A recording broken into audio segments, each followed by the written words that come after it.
ഭാഗം 19.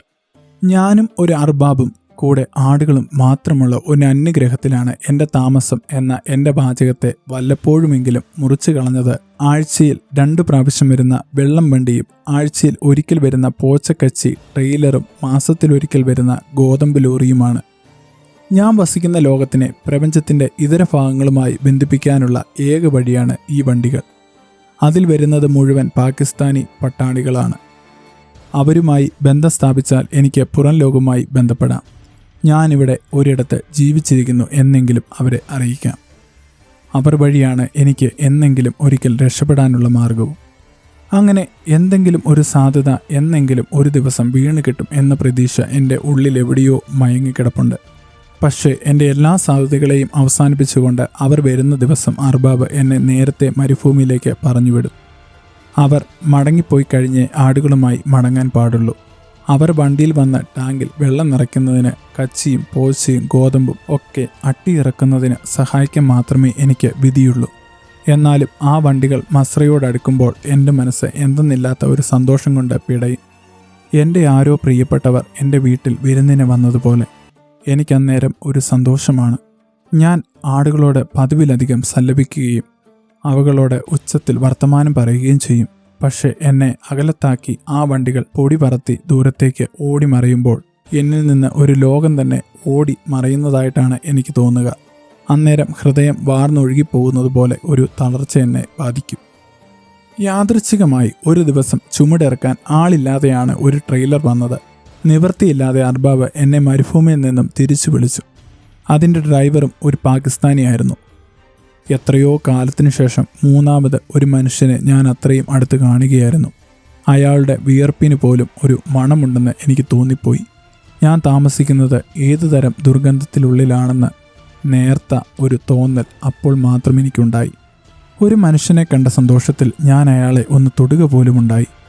അപ്പോൾ എൻ്റെ ഉള്ളിലൂടെ ആത്മനിവൃത്തിയുടെ ഒരു കുളിർ രേഖ കടന്നു പോകുന്നത് ഞാൻ വ്യക്തമായി അനുഭവിച്ചു.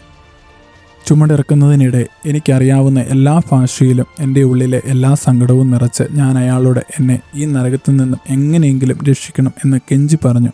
പക്ഷേ അയാളുടെ മുഖത്ത് ആകെ നിറഞ്ഞു നിന്നത് കനത്ത നിർവികാരത മാത്രമായിരുന്നു. അയാൾ എന്നെ ഒന്ന് ഗവനിക്കുക കൂടി ചെയ്തില്ല. എനിക്കപ്പോൾ ഉണ്ടായ സങ്കടം. ട്രെയിലിനടുത്തേക്ക് അർബാബ് എന്നെ കൈയാട്ടി വിളിച്ചപ്പോൾ സർവ്വ ആടുകളെയും ഉപേക്ഷിച്ച് ഞാൻ ഓടിയ ഒരു ഓട്ടമുണ്ട്. ജീവിതത്തിൻ്റെ പ്രതീക്ഷയിലേക്കും വെളിച്ചത്തിലേക്കുമുള്ള പ്രത്യാശ നിറഞ്ഞ ഒരു ഓട്ടമായിരുന്നു അത്. ഇതാ ആ നിമിഷം വന്നിരിക്കുന്നു എന്നതായിരുന്നു അപ്പോഴത്തെ വിചാരം.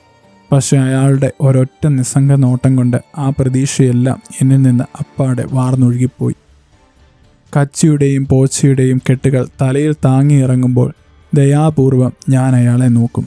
എന്തെങ്കിലും ഒരു അഗ്ഗവിക്ഷേപത്തിലൂടെ അയാളുടെ ശ്രദ്ധ ആകർഷിപ്പിക്കാൻ ശ്രമിക്കും. വളരെ യാദൃശ്ചികമെന്നോണം അയാളുടെ അരികിലൂടെ നടന്ന് എന്നെ ഇവിടുന്ന് രക്ഷിക്കണം എന്ന് പറയും. ഇടയ്ക്കൊരു വട്ടം യാദൃശ്ചികമെന്നോണം ഒരു കച്ചിക്കെട്ട് താഴെയിടുകയും അതെടുക്കാനെന്ന മട്ടിൽ കുനിഞ്ഞ് അയാളുടെ കാലിൽ ഞാൻ പിടിക്കുകയും ചെയ്തു. അപ്പോൾ പോലും അയാൾ എൻ്റെ കണ്ണിലൊന്ന് നോക്കുക കൂടി ചെയ്തില്ല. കഷ്ടം, എൻ്റെ നെഞ്ച് തകർന്നു പോയ വിധം. സാധനമിറക്കി എന്നോടൊന്ന് പുഞ്ചിരിക്കുക പോലും ചെയ്യാതെ അയാൾ വണ്ടി ഓടിച്ചു പോയി. എന്നിലെ പ്രതീക്ഷ അന്ധകാരത്തിലേക്ക് വീണടിയുകയായിരുന്നു. ഞാനപ്പോൾ അയാളെ ശപിച്ച വിധം. ഇപ്പോഴെനിക്കിത് ആലോചിക്കുക കൂടി വയ്യ. ലോകത്തൊരാളും ഒരപരിചിതനെ ഇത്രയധികം ശപിച്ചു കാണില്ല, ദ്വേഷിച്ചു കാണില്ല.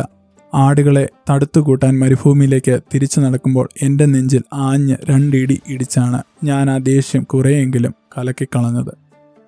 വർഷങ്ങളായി എൻ്റെ അർബാബിനെ അടുത്തറിയാവുന്ന അയാളുടെ അപ്പോഴത്തെ നിസ്സഹായാവസ്ഥ എനിക്കപ്പോൾ ഊഹിക്കാൻ കഴിയും. അയാൾ എന്നോട് സംസാരിക്കാൻ മുതിർന്നിരുന്നെങ്കിൽ അർബാബ് എന്താണ് അയാളോട് ചെയ്യുക എന്ന് പറയാനാവില്ല. പിന്നെ ഒരിക്കൽ ഗോതമ്പിറക്കാൻ വന്ന ആ വണ്ടിക്കാരൻ എന്നോടെന്തോ സംസാരിക്കാൻ ശ്രമിച്ചതും അർബാബ് തോക്കുമായി ചാടി വന്നതും ഒന്നിച്ചായിരുന്നു. അതുപോലെ തന്നെ ഒരു വെള്ളം വണ്ടിക്കാരൻ എന്നോട് സംസാരിച്ചതിന് അർബാബ് അയാളെ തോക്കിൻ്റെ പാത്തി കൊണ്ട് അടിച്ച് നിലത്തിട്ടതും എനിക്ക് ഓർമ്മയുണ്ട്.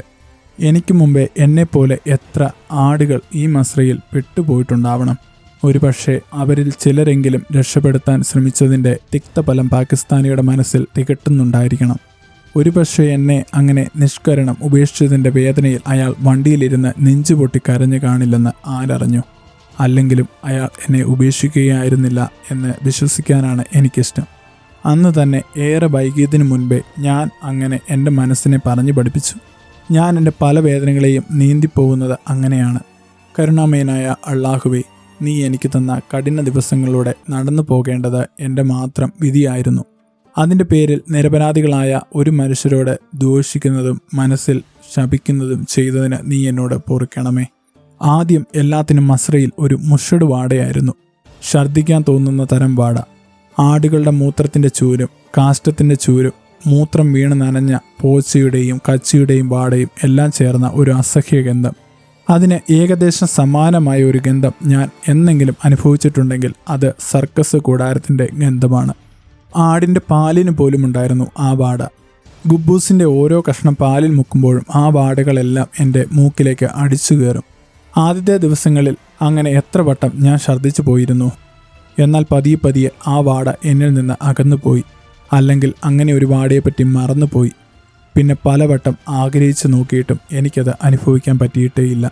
അങ്ങനെ ഒരു വാട നിലനിന്നിരുന്നു എന്ന് വിശ്വസിക്കാൻ പോലും കഴിയാനാവാത്ത വിധം അതെന്നിൽ ലയിച്ചു കഴിഞ്ഞിരുന്നു. എന്ന് മാത്രമല്ല, ആടുകളുടെ ഗന്ധ വൈജാത്യങ്ങൾ തിരിച്ചറിയാൻ ഞാൻ പ്രാപ്തനാവുകയും ചെയ്തു. അതായത്, മുട്ടനാടുകൾക്ക് ഒരു പ്രത്യേക മണം, ചെമ്മരിയാടുകൾക്ക് വേറൊരു മണം, ചെമ്മരിയാടുകൾ തന്നെ ഒരു 100 വിധമുണ്ട്, അതിനെല്ലാം വേറെ വേറെ മണം. ഗർഭിണിയായ ആടുകൾക്ക് ഒരു മണം, പ്രസവിക്കാറായ ആടുകൾക്ക് അതിലും വ്യത്യസ്തമായ മണം. ആ മണം അറിഞ്ഞ് ആട് പ്രസവിക്കുന്ന ദിവസം കണക്ക് കൂട്ടാൻ പോലും എനിക്ക് കഴിയുമായിരുന്നു. ഇനി പ്രസവിച്ചു വീണ കുട്ടിക്ക് ഒരു മണം, മുതിർന്ന കുട്ടിക്ക് വേറൊരു മണം, വാവുകാലമായ ആടുകൾക്ക് ഒരു മണം. ഇതിൽ നിന്നെല്ലാം വ്യത്യസ്തമാണ് ഒട്ടകങ്ങളുടെ മണം. ഒട്ടകങ്ങൾ തന്നെ 2 വിധമുണ്ട്, ഒരു പൂഞ്ഞയുള്ളതും ഇരുപൂഞ്ഞയുള്ളതും. അതിന് രണ്ടിനും വ്യത്യസ്ത മണങ്ങളാണ് ഉള്ളത്.